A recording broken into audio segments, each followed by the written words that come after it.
Hey guys, it's Max with Apple Insider, and today we're taking a look at the brand new 2018 MacBook Air. This is a laptop that we've been waiting for a very long time, and Apple finally unveiled it at their October event. We're going to do a quick unboxing, and we're going to give you guys our first impressions on this new MacBook Air, and then we're going to compare it to the previous one, the 2017 version that Apple is still selling, and also the 13-inch MacBook Pro that is just a little bit more expensive. So we have the gold model here. Okay. Always have some nice packaging. This reminds me of the Retina MacBook in this gold color. Let's open her up. Nice. I really like that color. Seems like I'm going all gold with the Apple Watch, the iPhone XS Max. And here we go. We're up and running. While that loads, I'll show you guys the new charger that's included with this. So this is actually the same charger that's included with the 12-inch Retina MacBook. It's a 30-watt charger. It used to include a 29. They slightly updated it. It does have USB-C, and then of course we have our USB Type-C cable to charge the new MacBook Air. So how does that compare to the previous MacBook Air and the 13-inch MacBook Pro? Well, the previous MacBook Air actually came with a 45-watt charger that also had MagSafe, which was nice and convenient. And the 13-inch MacBook Pro, that comes with a 61-watt charger. So the charger is more than twice as fast if you're going to get the MacBook Pro. Now the new MacBook Air has a 49.9 watt-hour battery compared to 54 and 54 on these two devices here. And if you compare it to the 12-inch Retina MacBook that comes with the same charger, that has a 41 watt-hour battery. So here we're basically getting a 20% larger battery than the 12-inch Retina MacBook, but a charger that is the same speed. And this guy has a 10% larger battery, but a charger that's twice as fast. So that is going to be a limitation with the new MacBook Air. So as this finishes up, I want to quickly compare the pricing. Apple is still selling the previous MacBook Air for $999 as a starting price. The new MacBook Air is $1,200, and the 13-inch base model MacBook Pro comes in at $1,300. But with that said, you can get this for a much better deal on B&H. It's about $50 more than the MacBook Air, which makes it really enticing. But I will leave a link in the video description to our price guide that's going to help you find the best price available for any of these models. As you see, one standout feature with the new MacBook Air is having a Touch ID sensor, which I'm setting up right now. Neither the other MacBook Air or the base model MacBook Pro offers that, and you have to step up to the Touch Bar model in order to get Touch ID. So that is very nice and convenient. So now that the setup is done, let's go ahead and close this and take a quick look at the exteriors and kind of compare all three of these laptops. As you can see on the older MacBook Air, we have an abundance of ports. We have a SD card slot, a USB port, and a Thunderbolt port here, where on the two new machines, all we have on this end is just a headphone jack, and thankfully we have that in there. And then if we flip it around on the other side, both of these machines have two full-speed Thunderbolt 3 ports, where the previous MacBook Air, we have the MagSafe charger, we have a USB port, and then the headphone jack was on this side. We also had a little LED indicator. As you can see, the new MacBook Air is much closer in design language and styling to the MacBook Pro than the previous MacBook Air, but Apple did leave a few different things to kind of remind you that it's a MacBook Air. So the first thing is we have this kind of a wedge-shaped design where it's not just like a full slate like the MacBook Air, but it kind of tapers down and tapers right over here. And the next thing that I really like they included is this little cutout here to open up the display. It is a full cutout instead of being a little groove or cutout to get your finger in there. So it really kind of reminds me of the previous MacBook Air. But other than those few things, it does look a lot more like the new MacBook Pros. If you take a look at the keyboard, the speakers, the full aluminum design without the kind of plastic insert on the back, on the hinge here. The trackpad is also much larger and includes Force Touch, and then on the back we no longer have a glowing Apple logo. Now before we get into the displays, and that's definitely something that we need to talk about, I want to do a quick overview on the size and the weight. So comparing it to the previous MacBook Air, you guys can see that this thing is quite a bit smaller. And as far as the weight, the previous MacBook Air is 3 pounds and this one is 2.75 pounds. But we do see a noticeable reduction in kind of volume. Now setting them side by side, the new MacBook Air is thinner at their thickest points here, kind of like if we didn't have the display on the old MacBook Air. And where the new MacBook Air ends, the thickness is about the same between both. And since the older MacBook Air is larger, it actually tapers down thinner at the very edge. Now let's compare it to the 13-inch MacBook Pro, and size-wise, I'll stack them up here, they are basically identical. The new MacBook Air might be a little bit shorter, but I don't think so. I really can't tell. Stacking them, you can tell that the MacBook Air has the wedge shape and its tapers a little bit more down here, but the actual size is basically the same.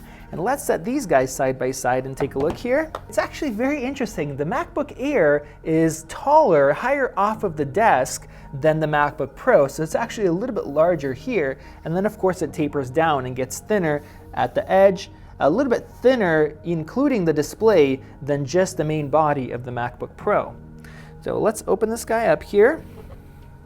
And here we could definitely tell the difference in the wedge shape compared to kind of like the slate shape of the MacBook Pro. Now, one thing I've noticed using the new MacBook Pro since the redesign in 2016 is that without the wedge shape, and we have kind of the sharp edge here, if you're typing for a while and sitting down, you kind of feel it biting into your wrists. Now, with the slate design of the previous MacBook Air and this new one, because of that wedge, you don't really feel the edge, and it's a lot more comfortable if you're going to be sitting and typing for a while. Now, just standing here and kind of typing to show off the ergonomics, I could definitely feel that the keyboard is upgraded. This is using the 3rd generation butterfly keyboard. It has a silicone membrane, so we won't get any dust or any debris in there. And that should reduce the risk of having keyboard problems with the new MacBook Air, like some people did have with the previous generation butterfly keys. Now, if we open up the previous MacBook Air, we have the traditional Apple chiclet style keyboard, which some people really love. I like it, but to be honest, I am a fan of this new 3rd generation butterfly keys, which once you get used to these new Force Touch trackpads, it's hard to go back to a traditional design. Another thing you may see is that the trackpad sizes are different.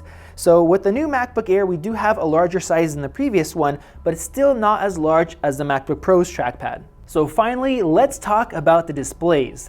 The biggest complaint about the previous generation MacBook Air was its display. It's really low in resolution. It's a TN panel, meaning that if I just move over just a bit to the side, the off-axis shift is really noticeable. The colors start getting washed out. The contrast starts getting washed out. It really does not look great. And on top of that, the color accuracy was very low. And just spending a little bit of time right now playing with this device, it's almost like my eyes are getting a little bit of a strain trying to look at it. You see all these individual pixels. Now, the latest base model 13-inch MacBook Pro has a P3 wide color gamut display, meaning it supports much more colors.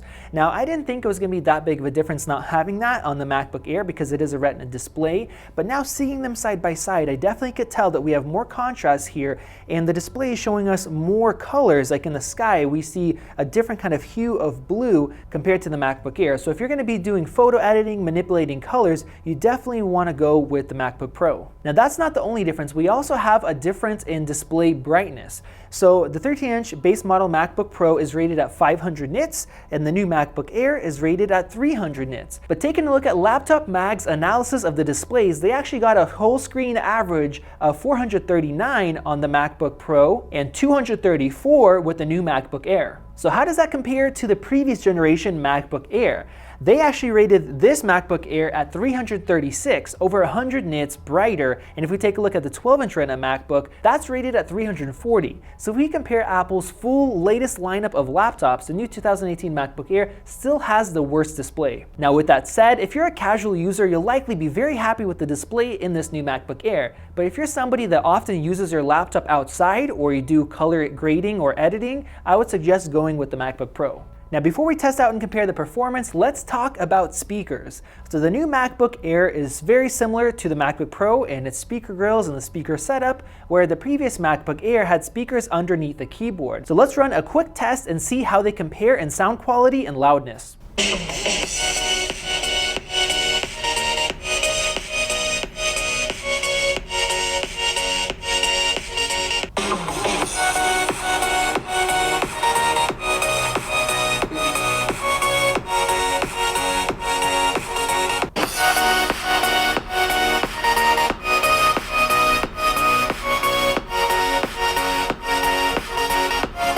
Now, I'm not sure what kind of a difference you could hear because it really matters depending on your device and your speakers, but let us know your thoughts in the comments section below.